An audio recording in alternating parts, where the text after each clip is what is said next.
अवैध सुल्तान की जो प्रेजेंस होती थी वो किस तरह से होती थी कि मतलब वो कोई घुलने मिलने वाला लड़का था, इंट्रोवर्ट टाइप लड़का था? नहीं, ज़्यादा आप इसको इंट्रोवर्ट नहीं कह सकते, लेकिन आप कह सकते हैं कि थोड़ा सा इंट्रोवर्ट था, ज़्यादा घुलता मिलता नहीं था। जो उसके दोस्त है सिर्फ उन्हीं के साथ बैठना है, लेकिन ये नहीं कि सबके साथ हेलो हाय नहीं है, सबके साथ हेलो हाय है, सबके साथ मिलता है अस्सलाम वालेकुम, सबके साथ जिससे मिलने हंसी खुशी मिलने। अब बहुत से लोग इस पे ये भी बातें कर रहे हैं कि अवैध सुल्तान तो जनाब वो जहनी मरीज था। ये बात कहना गलत है, क्योंकि मैं उसको पिछले 1 साल से जानता हूँ। आप जिससे मर्जी पूछ सकते हैं उसके क्लास फेलो से, मुझसे भी पूछ रहे हैं। पढ़ाई का कोई प्रेशर था अवैध सुल्तान पर?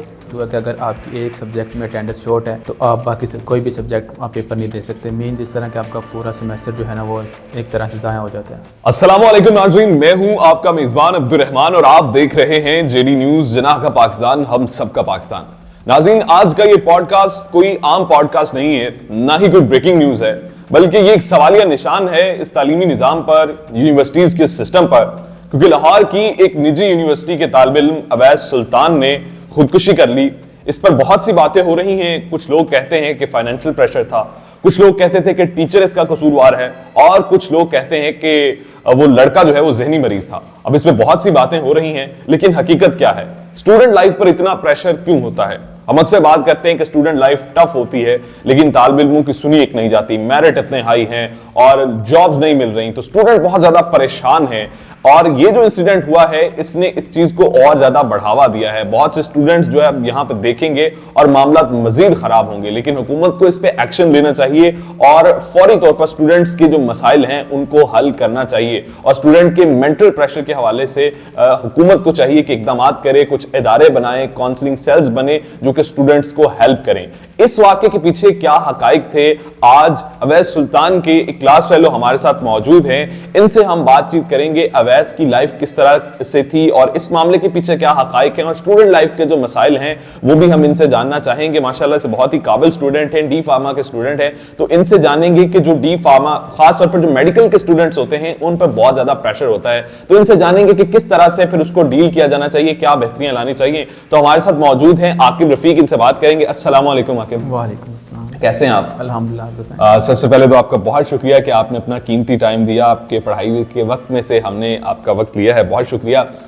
सबसे पहले तो मुझे बताइएगा कि अवैध सुल्तान आपका जो है कब से साथ है, मतलब क्लास फेलो कब से आपका? अवैध सुल्तान मेरे साथ पिछले 1 साल से मेरा क्लास फेलो, पहले उसका सेक्शन कोई और था और फिर सेक्शन चेंज करके वो मेरे साथ आया था जी। तो उसके बाद फिर आपकी मतलब क्लास में अवैध सुल्तान की जो प्रेजेंस होती थी वो किस तरह से होती थी कि मतलब वो कोई घुलने मिलने वाला लड़का था, इंट्रोवर्ट टाइप लड़का था? नहीं, ज़्यादा आप इसको इंट्रोवर्ट नहीं कह सकते, लेकिन आप कह सकते हैं कि थोड़ा सा इंट्रोवर्ट था, ज़्यादा घुलता मिलता नहीं था। जो उसके दोस्त है सिर्फ उन्हीं के साथ बैठना है, लेकिन ये नहीं कि सबके साथ हेलो हाय नहीं है, सबके साथ हेलो हाय है, सबके साथ मिलता है अस्सलाम वालेकुम, सबके साथ जिससे मिलने हंसी खुशी मिलने। अब जैसे मैं आपका दोस्त हूँ और वो आपका दोस्त है, बिल्कुल, हम दोनों साथ जा रहे हैं, ठीक है, तो वो आपके साथ भी वैसे ही मिलेगा जैसे वो मेरे साथ मिलेगा। मतलब किसी के साथ उसने ये नहीं देखना कि मैं इसको जानता हूँ नहीं जानता, सबके साथ हंसी खुशी उसने मिलने। तो अब बहुत से लोग इस पे ये भी बातें कर रहे हैं कि अवैध सुल्तान तो जनाब वो जहनी मरीज था। नहीं, ये बात कहना गलत है, क्योंकि मैं उसको पिछले 1 साल से जानता हूँ। आप जिससे मर्जी पूछ सकते हैं उसके क्लास फेलो से, मुझसे भी पूछ रहे हैं। वो जहनी मरीज बिल्कुल भी नहीं था। अगर ऐसी कोई बात होती तो हमें बिल्कुल पता होता। तो क्या पढ़ाई का कोई प्रेशर था अवैध सुल्तान पर? नहीं, पढ़ाई का प्रेशर नहीं था अवैध सुल्तान पर, जस्ट एक ही प्रेशर था, अटेंडेंस का इशू। क्योंकि हमारे फार्मेसी डिपार्टमेंट में ये इशू है कि अगर आपकी एक सब्जेक्ट में अटेंडेंस शॉर्ट है तो आप बाकी से कोई भी सब्जेक्ट आप पेपर नहीं दे सकते। मीन जिस तरह कि आपका पूरा सेमेस्टर जो है ना वो एक तरह से ज़ाया हो जाता है, और आपको फिर नेक्स्ट सेमेस्टर मतलब कि ऐसे है कि आप नेक्स्ट सेमेस्टर उसको नहीं उठा सकते, आपको वही सेमेस्टर जो दोबारा से रिपीट करना पड़ेगा। तो अवैध सुल्तान की किस सब्जेक्ट में जो है वो अटेंडेंस शॉर्ट बताई जा रही थी? अवैध सुल्तान की डिस्पेंसिंग का हमारा एक सब्जेक्ट है जी, तो उसमें उसकी अटेंडेंस शॉर्ट थी, 68% अटेंडेंस थी। तो जब उसकी अटेंडेंस शॉर्ट हुई है तो उसने जो है फिर इस हवाले से किसी से बातचीत की? क्या उसने किसी के साथ जो है बिल्कुल, उसने हमारे साथ भी बात की, टीचर के साथ भी बात की थी। तो टीचर ने उसको क्लास में भी काफ़ी बुरा भला कहा, मीन कुछ हार्श वर्ड्स यूज़ किए कि मैं तुम्हारी माँ की नौकर नहीं लगी, इस तरह के वर्ड्स यूज़ किए। अच्छा, फीमेल टीचर थी? फीमेल टीचर थी। ठीक है, तो क्या बातचीत हुई क्लास में? क्लास में उन्होंने, मैम ने ये कहा कि मैं इस तरह के हार्श वर्ड यूज़ किए, एक बेइज्जती टाइप, उसकी थोड़ी सी बेइज्जती की और कहा कि मैं तुम्हारी माँ की नौकर नहीं लगी हुई कि मैं तुम्हारी जो अटेंडेंस है उसको रिवर्ट करूँ और तुम्हारी अटेंडेंस बढ़ा दूँ। तो ये अटेंडेंस के मसाइल जो हैं हमने देखा है अक्सर व बेशतर होते हैं, तो आप क्या समझते हैं इन अटेंडेंस के मसाइल को किस तरह से फिर हल किया जाए, क्या रिलैक्सेशन देनी चाहिए स्टूडेंट्स को? अटेंडेंस हमारी जो है उसका एक क्राइटेरिया है कि आपको 75% अटेंडेंस मेंटेन करनी होती है। जी। अवैध सुल्तान जिस एरिया से है ना, उस एरिया में एक तो सैलाब आया हुआ था, उनके गांव तक नहीं था, मतलब कि जिस रास्ते से वो आते हैं ना, तो शायद उसी वजह से भी उनकी काफ़ी छुट्टियां हुई थी। बाकी सब्जेक्ट की उनकी सारी अटेंडेंस ठीक थी, सिर्फ एक इस मैम जो है ना, इन्होंने उनके साथ कंपनसेट नहीं किया। तो लेक्चर वगैरह बंक भी करता था वो, या फिर जो है वो अपना पढ़ाई में अच्छा था? पढ़ाई में बहुत अच्छा था, टॉपर, क्लास का टॉपर लड़का था। अच्छा, क्लास का टॉपर था? क्लास का टॉपर लड़का, क्लास के टॉपर लड़कों में इसका शुमार होता था। तो क्लास के टॉपर्स को तो रिलैक्सेशन दी जाती है, अक्सर हम देखते हैं टीचर्स उनको बड़ा फेवर देते हैं, कहते हैं कि टीचर के बहुत करीब है, तो इस तरह का कोई सीन नहीं था? एक टीचर के करीब वो होते हैं जो टीचर के साथ ज़्यादा बातचीत करते हैं, मीन जिस तरह हम बात कर रहे हैं। बिल्कुल ऐसे ही। जो क्लास में टीचर के साथ गपशप लगाते हैं, क्वेश्चन आंसरिंग करते हैं, उसने क्लास में कोई क्वेश्चन आंसरिंग नहीं करनी, बस आना है, लेक्चर लेना है, अपने पेपर देना है और पेपर में अच्छे मार्क्स लेने हैं और अपना जीपीए अच्छा कर लेना है। तो ये जो वाक़या पेश आया है अवैध सुल्तान के, ये किस दिन की बात है? ये जुम्मे वाले दिन की बात है, टाइम तकरीबन था उस टाइम 9:30 का, 9:35 का टाइम था। और उस टाइम पे हमारा एक लेक्चर था, फार्माकोग्नोसी का लेक्चर होना था, और मैं उस दिन लेट गया था थोड़ा सा, क्योंकि 9:40 तक गया था और मेरे जाने से पहले ये इंसिडेंट हुआ था। अच्छा, तो जब वो बताया जा रहा है कि कौन सी किसी बिल्डिंग से उसने जो है जी, 4th फ्लोर से उसने जंप किया। अच्छा, तो 4th फ्लोर से जंप किया, तो जिस फ्लोर से उसने जंप किया वहाँ पे कोई शख्स मौजूद था उस वक्त? उस टाइम वहाँ पे कोई शख्स मौजूद नहीं था। अगर वहाँ पे कोई शख्स मौजूद होता तो आज अवैध सुल्तान हमारे दरमियान जिंदा होते हैं। अवैध सुल्तान की ये जो कहानी है, इसने यकीनी तौर पर सबको अफसरदा कर दिया है, धचका लगा है। एक क्लास फेलो की हैसियत से, एक दोस्त की हैसियत से किस तरह की फीलिंग थी जब ये अपने इंसिडेंट सुना, जो वाक़या सुना आपने? पहले तो हमें इस बारे में पता नहीं चला कि जिस बच्चे ने छलांग लगाई है कि वो अवैध सुल्तान है। एक टीचर हमारे साथ, हमारे जो हैं सब्जेक्ट के, वो गए थे उनके साथ, तो उन्होंने वापस आके बताया था कि स्टूडेंट जो है उनकी पॉकेट से कार्ड मिला और उस कार्ड के ऊपर लिखा हुआ है अवैध सुल्तान। फिर जब हमारी क्लास का बच्चा गया था, हमारा CR गया था, तो उसने जाकर आइडेंटिफाई किया था कि वो वाकई अवैध सुल्तान था। तब एक बार सबको शौक लगा कि यार ये अवैध सुल्तान ये कैसे कर सकते हैं। अवैध सुल्तान का ताल्लुक कहाँ से था बेसिकली? अवैध सुल्तान का ताल्लुक कमालिया के गांव से था, बागोवाल से। बागोवाल से ताल्लुक था। कोई फाइनेंशियल प्रेशर था? नहीं, बिल्कुल पैसों के हवाले से नहीं। आपने उनके फादर का इंटरव्यू भी सुना होगा, उनके भाई का इंटरव्यू भी सुना होगा। फाइनेंशियल बर्डन उन पर कोई भी नहीं था घर से, उन्होंने फीस अपनी पे की हुई थी। बस इसी डर से कि अटेंडेंस शॉर्ट हुई है तो वो नेक्स्ट सेमेस्टर जो है वो नहीं पढ़ सकेंगे, यही सेमेस्टर उनको दोबारा रिपीट करना पड़ेगा दोबारा से। जैसा कि आपको पता है कि फार्मेसी डिपार्टमेंट की फ़ीस भी काफ़ी ज़्यादा, तकरीबन 2 से 2.5 लाख रुपए फ़ीस है। बिल्कुल। तो एक बार जब आपको ही पता चलेगा कि मुझे नेक्स्ट सेमेस्टर 2 से 2.5 लाख दोबारा फ़ीस देनी पड़ेगी, घर बात करनी पड़ेगी, तो एक प्रेशर तो होता है, डिप्रेशन में तो बंदा जाएगा। और जैसे बड़ी यूनिवर्सिटीज़ में वैसे भी फ़ीस ज़्यादा होती है, वहाँ मतलब छोटी यूनिवर्सिटीज़ में कम होती है, तो एक ये भी फैक्टर होता है।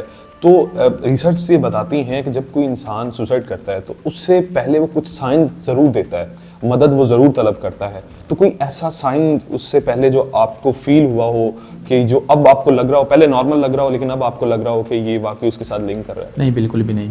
बिल्कुल भी नहीं। जैसे कि जिस दिन उसने सुसाइड किया वो फ्राइडे का दिन था, तो थर्सडे की रात मेरा एक दोस्त है फरीदुल हसन, उसके साथ रात को गया 8 बजे, चाय पी है, ठीक है, बिस्किट्स वगैरह खाए हैं। तो तब भी उसने उससे पूछा कोई इशू होगा? था नहीं, कोई इशू नहीं है, बिल्कुल नॉर्मल बिहेव किया है। सुबह भी जब आया, सुबह भी क्लास फेलोज कह रहे थे कि हमारे साथ बिल्कुल नॉर्मल उसने बिहेव किया, बिल्कुल नॉर्मली मिला, कोई ऐसा साइन नहीं दिया जिससे कोई लगता हो कि उसने सुसाइड अटैम्प्ट करनी है या कुछ ऐसा वैसा। कभी क्लास में आपने देखा हो कि अपनी सोच में गुम हो, मगन हो, अकेला बैठा हो, सोच रहा हो कोई बातें?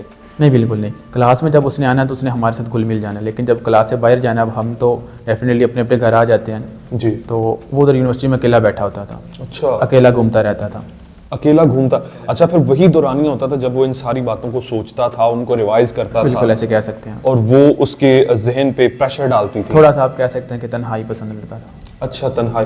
तो ये मेरे ख्याल जो है तन्हाई पसंद लड़के होते हैं, ये फिर इस ये कदम उठाते हैं जब उन पे कोई बात बहुत ज़्यादा हिट कर रही होती है, जिस तरह से आपने बताया ये अटेंडेंस का इशू था। इसके अलावा और कोई इशू नहीं था? इसके अलावा और कोई इशू नहीं था। इसके अलावा और बहुत सी बातें थी जो लोगों ने की हैं। जब अवैध सुल्तान ने सुसाइड अटैम्प्ट की तो लोगों ने वीडियोस पोस्ट की, तो उन वीडियोस के कमेंट में लोग ये भी बातें करते कि लड़की का चक्कर है, लेकिन उनको हमारे साथ रहते हुए इतनी इतना सा हो चुका है।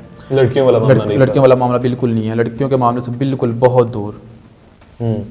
तो अभी हम ये भी एक बात सुन रहे हैं, अभी मैंने एक और हमारे एक वकील हैं उनका इंटरव्यू सुना।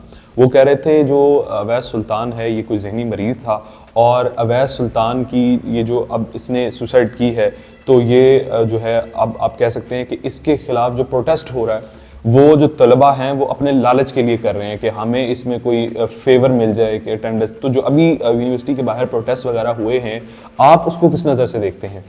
बिल्कुल, आपकी बात बिल्कुल ठीक है। जो उस लॉयर ने बात की थी वो बात बिल्कुल गलत है। अब हम उनके साथ अवैस सुल्तान के साथ पिछले 1 साल से रह रहे हैं। अब हमें उनका बिल्कुल बहुत अच्छे से पता है, ना कि उस वकील को।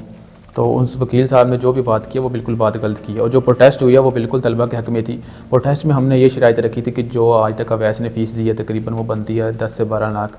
तो हमने ये डिमांड की थी कि वो फ़ीस जो है वो उसके घर वालों को वापस की जाए। उसके बाद एक स्टूडेंट काउंसिल हमने बनाने की दरख्वास्त की थी, क्योंकि अगर स्टूडेंट काउंसिल होती तो वो अवैस सुल्तान स्टूडेंट काउंसिल के पास जाता है कि मेरा ये इशू है, तो शायद आज अवैस सुल्तान जिंदा होते हैं। तो स्टूडेंट काउंसिल बनाने की दरख्वास्त की थी। और उसके अलावा अटेंडेंस में अगर 1-2% से अटेंडेंस बच्चे की रह रही हो तो उसमें अटेंडेंस में कंपनसेट किया जाए अगर जेन्युइन इशू है। बाज़ औक़ात कुछ टीचर्स होते हैं कि जिनको अगर जेन्युइन इशू भी बताया जाए कि मैं बीमार हूँ या किसी की डेथ हुई है या हमारे एरिया में इस तरह से कुछ कुदरती आफात आई हैं, तो टीचर्स जो हैं वो कंपनसेट नहीं करते। अब जैसे कि बाकी टीचर ने उसके साथ कंपनसेट किया है, लेकिन इस टीचर ने कंपनसेट बिल्कुल भी नहीं किया। अच्छा, बाकी टीचर्स ने उनको फेवर दी थी? बाकी टीचर्स ने बिल्कुल फेवर दी थी। तो इस वजह से उस टीचर को कसूरवार ठहराया जा रहा है? बिल्कुल। तो अभी सुनने में ये भी आ रहा है कि उस टीचर को टर्मिनेट कर दिया गया? बिल्कुल, उस टीचर को टर्मिनेट कर दिया गया। उस पर इंक्वायरी भी बैठी, उस इंक्वायरी की रिपोर्ट आ जाएगी मंडे या ट्यूसडे तक इंशाल्लाह। आप मेडिकल के स्टूडेंट हैं, एक मेडिकल के स्टूडेंट की हैसियत से आप मुझे ये बताएं कि स्टूडेंट्स पे क्या क्या प्रेशर होता है जब वो स्टडी कर रहे होते हैं, और ख़ास तौर पर बड़ी यूनिवर्सिटीज़ में जहाँ पे फाइनेंशियल कंडीशन भी आपके सामने होती है और दीगर पढ़ाई के इश्यूज भी होते हैं, तो किस तरह से देखते हैं इसको? एक मेडिकल के स्टूडेंट पे सबसे ज़्यादा तो बर्डन जो होता है, जो सबसे ज़्यादा प्रेशर था वो पढ़ाई का होता है, क्योंकि फॉर्म डी की स्टडी जो है वो बिल्कुल ईजी नहीं है, बहुत टफ पढ़ाई है। तो सबसे ज़्यादा जो मेंटल स्ट्रेस होता है वो पढ़ाई का होता है, पेपर्स का होता है। उसके बाद वाइवाज होते हैं, उनका भी काफ़ी प्रेशर होता है। उसके बाद अटेंडेंस का इशू आता है, अटेंडेंस का प्रेशर आता है। तो अटेंडेंस का जो है वो तो पढ़ने वाले बच्चे तो छुट्टियां बहुत कम करते हैं, तो उनको तो ये इशू नहीं होना चाहिए मेडिकल के जिस तरह स्टूडेंट्स? बिल्कुल नहीं होना चाहिए, लेकिन जैसे कि मैंने आपको बताया कि उनके एरिया में सैलाब की आफात थी, तो इस वजह से उनकी अटेंडेंस थोड़ी सी शॉर्ट हुई थी, लेकिन इतनी ज़्यादा नहीं थी, अब 68% थी। तो हुकूमत अब इस हवाले से क्या कर सकती है? स्टूडेंट्स के लिए क्या बेहतरी लाई जा सकती है? पाकिस्तान में कौन से इकदाम जो है वो किए जाने चाहिए? आप क्या पैगाम देना चाहते हैं? बिल्कुल, मैं यही पैगाम देना चाहूँगा कि स्टूडेंट का जो मेंटल स्ट्रेस है उसको कम किया जाए। जो टीचर्स का रवैया है, टीचर को कहना चाहिए कि स्टूडेंट्स के साथ अपना रवैया बिल्कुल ठीक रखना चाहिए। जैसे कि आपको पता है कि टीचर्स जो होते हैं वो रूहानी वालिदैन होते हैं। बिल्कुल ऐसा। अब वालिदैन गुस्सा भी करते हैं, लेकिन बाद में प्यार से समझाते भी हैं। टीचर्स को भी यही चाहिए कि आप गुस्सा ज़रूर करें, लेकिन उसको प्यार से समझाए भी कि आप इस तरह से कर लें, तो ताकि आपकी अटेंडेंस शॉर्ट ना हो, आपके पेपर्स अच्छे हों।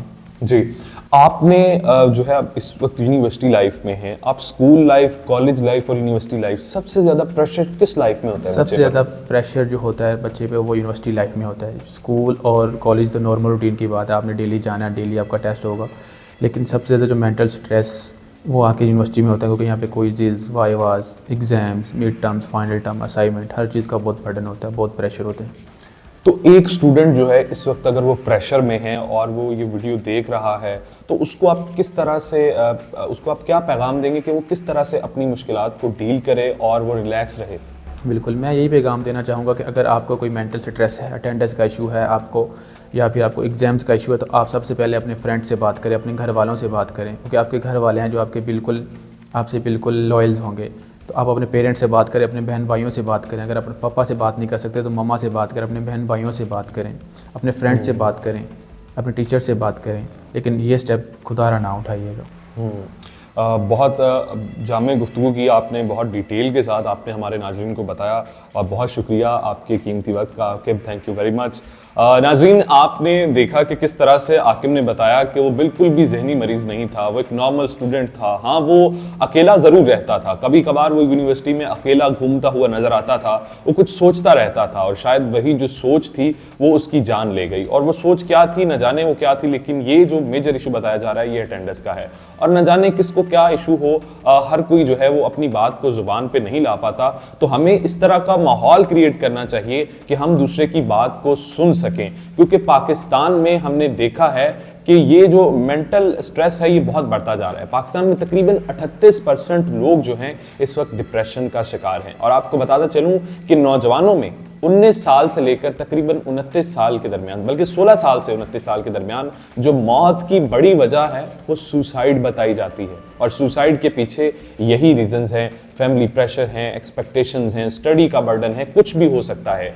तो आपके नज़दीक अगर कोई परेशान है, वो अकेला रहता है, वो सोचता रहता है, तो खुदारा उसके साथ बातचीत करें, उसके साथ डिस्कस करें, उसके दिल की बात को जानें। क्योंकि माहिरीन ये बताते हैं कि अगर आप अपने दिल की बात शेयर कर लें तो आपका जो स्ट्रेस है वो 50% तक कम हो जाता है। उम्मीद करते हैं आपको ये वीडियो पसंद आई होगी। अगर वीडियो पसंद आई हो तो कमेंट सेक्शन में अपनी राय का इजहार जरूर कीजिएगा और जेडी न्यूज़ को सब्सक्राइब कर लीजिएगा। अपने मेज़बान अब्दुर्रहमान को दीजिए इजाजत। अपना बहुत सा ख्याल रखिए। अल्लाह हाफिज।